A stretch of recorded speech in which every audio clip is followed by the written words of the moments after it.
Jadi berorganisasi itu sekali lagi ya, tendensinya adalah bukan tendensi individual, tidak menjudge atau menilai kesalehan individual, tidak menilai diri kita lebih baik dari orang, tapi bagaimana bersama-sama berikhtiar untuk watawasau bil haq watawasau bis sabr, membangun satu kolektivitas produktif ya, yang ada porosnya di situ, tidak hanya watawasau sekedar ngeremon-ngeremon, tidak hanya mendiskusikan segala hal yang ada di tengah publik, karena belum tentu semua yang dibicarakan di tengah publik itu ada manfaatnya. Coba kita lihat, misalnya mohon maaf, begitu ada orang kena musibah, mohon maaf, ada musibah, misalnya tokoh terkenal suaminya meninggal, amin di media, nonton nggak ada suami dari seorang artis meninggal, ya gitu, dibahas dari A sampai Z-nya. Pertanyaan saya, ada nggak kepentingan membahas dari A sampai Z musibah orang kayak begitu sampai penuh ruang publik? Tidak. Jadi tawasaunya juga bukan hanya sekedar ikut menyumbang wacana, bukan hanya sekedar ikut postingan, bukan hanya sekedar komen-komen, bukan sekedar ikut-ikut milu-miluan berkomentar, milu-miluan muli, tidak. Ada bil haq di situ. Jadi seorang mukmin itu ketika dia bicara dalam tataran kolektif, ya, gerakan kolektif yang produktif, dia selalu ada porosnya. Jadi apa porosnya itu? Porosnya itu adalah titik kita berangkat dan juga titik kita berakhir. Titik kita berangkat itu al-haq, akhirnya juga al-haq. Jadi harus ada nilai yang kita yakini. Nah, kata kuncinya itu, makanya Al-Maghfurah selalu pokoknya NW iman dan takwa. Itulah hal-hal kita diingatkan, so jauh-jauh kamu melangkah, nah ingat pijakanmu itu iman takwa, dan tujuan akhirmu mewujudkan semua mustalzamat iman takwa itu. Konsekuensi dari iman takwa itu apa dalam kehidupan, itulah juga tujuan. Makanya dua ungkapan itu mengajarkan kita pada saat yang sama adalah tamassuk dan juga mas'uliyah. Tidak boleh kita mengatakan fanatisme ya. Kalau fanatisme itu bahasa Arab ta'assub, itu nggak boleh. Yang boleh itu tamassuk.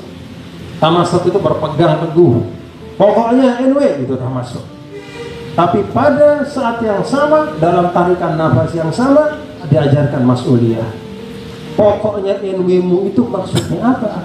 Pokok NW iman. Coba dibaca ya, dipahami. Jangan sampai kita teriak pokok NW iman takwa, tapi tidak bisa kita wujudkan. Dalam konteks sekarang ya, keseluruhan apa sih sebenarnya yang relevan, bagaimana kita menyuarakan, membahasakan Islam, membahasakan nilai-nilai Islam, menyiarkan Nahdlatul Wathon. Dan sekali lagi adik-adik, karena konteksnya adalah yang ketiga tadi, maka ini membutuhkan kebersamaan. Watawasau bil haq watawasau bis sabr. Watawasau bil haq itu adalah fondasi kita. Sekali lagi pahami betul ya, bahwa watawasau itu membuka ruang partisipasi. Jadi Himah ini jangan menjadi organisasi yang struktural.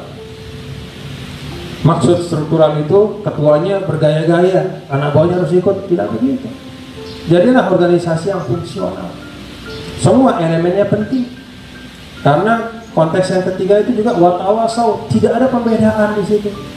Artinya al-amir yusi wa yusaw, wal ma'mur yusi wa yusaw. Pemimpin bisa berwasiat, menasihati dan dinasihati.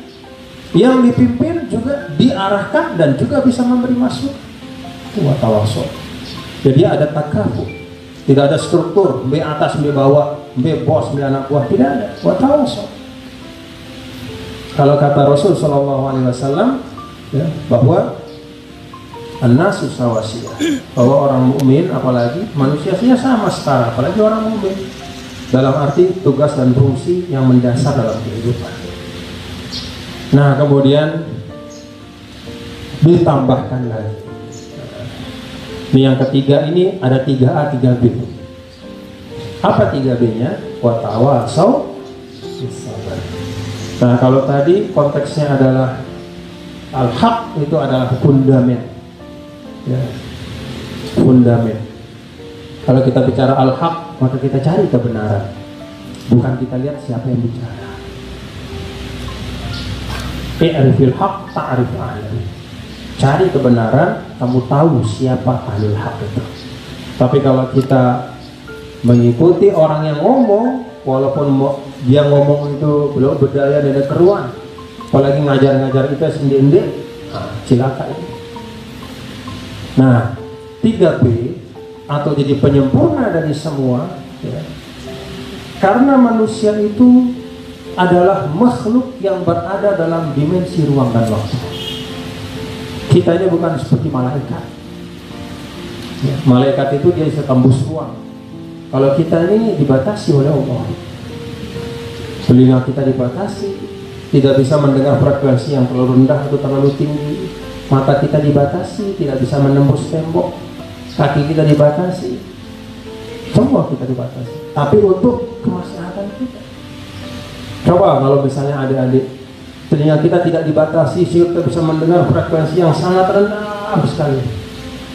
Seperti misalnya suara, mohon maaf kalau kata ulama, suara dari orang-orang yang disisa di kubur misalnya.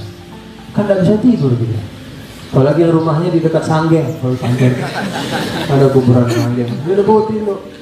Karena telinganya dibuka, dilepas batasannya oleh Allah. Dia bisa dengar suara lolongan anjing yang nangis, mendengar orang-orang yang disisa dalam kubur, atau suara segala macam hewan-hewan yang selama ini nggak bisa kita dengar karena Allah batasi, dibuka. Pembatasan adalah karunia Allah. Jadi kalau